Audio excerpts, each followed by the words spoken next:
Clip number 1482۔ اس clip میں آپ قرآن پاک کی سورہ فتح کی آیت نمبر 5 سے 7 تک کی تلاوت، ترجمہ اور تفسیر قرآن صراط الجنان سماعت فرمائیں گے۔ بسم اللہ الرحمن الرحیم۔ ترجمہ، اللہ کے نام سے شروع جو نہایت مہربان رحمت والا ہے۔ لِيُدْخِلَ الْمُؤْمِنِينَ وَالْمُؤْمِنَاتِ جَنَّاتٍ تَجْرِي مِن تَحْتِهَا الْأَنْهَارُ خالدين فيها ويكفر عنهم سيئاتهم وكان ذلك عند الله فوزا عظيما ويعذب المنافقين والمنافقات والمشركين والمشركات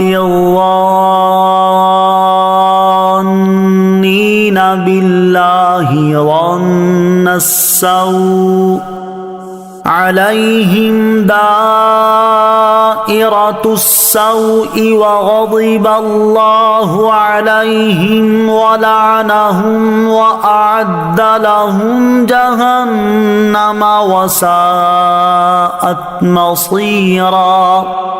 ترجمہ، تاکہ وہ ایمان والے مردوں اور ایمان والی عورتوں کو ان باغوں میں داخل فرما دے جن کے نیچے نہریں بہتی ہیں، ہمیشہ ان میں رہیں گے، اور تاکہ اللہ ان کی برائیاں ان سے مٹا دے، اور یہ اللہ کے یہاں بڑی کامیابی ہے، اور تاکہ وہ منافق مردوں اور منافق عورتوں اور مشرک مردوں اور مشرک عورتوں کو عذاب دے جو اللہ پر برا گمان کرتے ہیں۔ بری گردش انہی پر ہے، اور اللہ نے ان پر غضب فرمایا اور ان پر لعنت کی اور ان کے لیے جہنم تیار فرمائی، اور وہ کیا ہی برا ٹھکانہ ہے۔ لِيُدْخِلَ الْمُؤْمِنِينَ وَالْمُؤْمِنَاتِ جَنَّاتٍ، تاکہ وہ ایمان والے مردوں اور ایمان والی عورتوں کو باغوں میں داخل فرما دے۔ اس آیت اور اس کے بعد والی آیت کا خلاصہ یہ ہے کہ اللہ تعالیٰ نے فتح و نصرت کا وعدہ فرمایا اور ایمان والوں کے دلوں کو تسکین دی۔ اس کی ایک حکمت یہ ہے کہ ایمان والے اللہ تعالیٰ کی نعمتوں پر اس کا شکر ادا کریں جس پر اللہ تعالیٰ انہیں ثواب عطا فرمائے، اور ایمان والے مردوں اور عورتوں کو ان باغوں میں داخل فرما دے جن کے نیچے نہریں بہتی ہیں، وہ ہمیشہ ان میں رہیں گے۔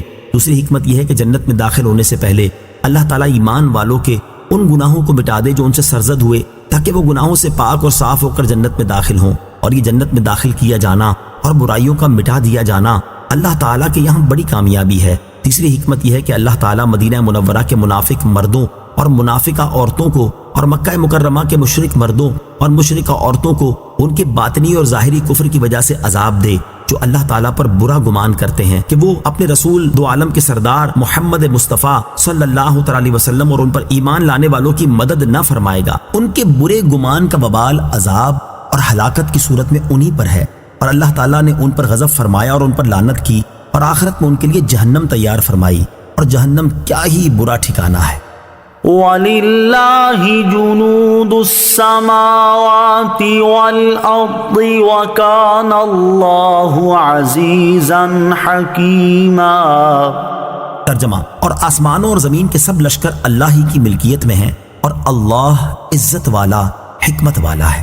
وَلِلَّهِ جُنُودُ السَّمَاوَاتِ وَالْأَرْضِ، اور آسمانوں اور زمین کے سب لشکر اللہ ہی کی ملکیت میں ہیں۔ بعض مفسرین فرماتے ہیں کہ جب صلح حدیبیہ ہو گئی تو عبداللہ بن ابی نے کہا، کیا محمد مصطفیٰ صلی اللہ علیہ وسلم یہ گمان کرتے ہیں کہ جب انہوں نے اہل مکہ سے صلح کر لی یا مکے کو فتح کر لیا تو ان کا کوئی دشمن باقی نہیں رہے گا؟ اگر ایسی بات ہے تو فارس اور روم کدھر جائیں گے؟ تب اللہ تعالیٰ نے یہ آیت مبارکہ نازل فرمائی کہ آسمانوں اور زمین کے تمام لشکروں کا مالک اللہ تعالیٰ ہی ہے، اور یہ فارس و روم کے لشکروں سے بہت زیادہ ہے، اور اللہ تعالیٰ اس پر قادر ہے کہ وہ ان میں سے جس لشکر کے ذریعے چاہے اپنے حبیب علیہ الصلوۃ والسلام اور ایمان والوں کے دشمن اور اس کی سازش کو دور فرما دے۔ اور اللہ تعالیٰ کی شان یہ ہے کہ وہ غالب ہے تو اس کے عذاب کو کوئی دور نہیں کر سکتا، اور وہ اپنی تدبیر میں حکمت والا ہے۔ ویڈیو دیکھنے کا شکریہ۔ اگر آپ چینل پر نئے ہیں تو سبسکرائب کر لیں، اور ساتھ ہی ساتھ بیل آئیکن پر بھی کلک کر دیں تاکہ یوٹیوب ہماری ہر ویڈیو کا نوٹیفیکیشن سب سے پہلے آپ کو بھیج دے۔ جزاک اللہ۔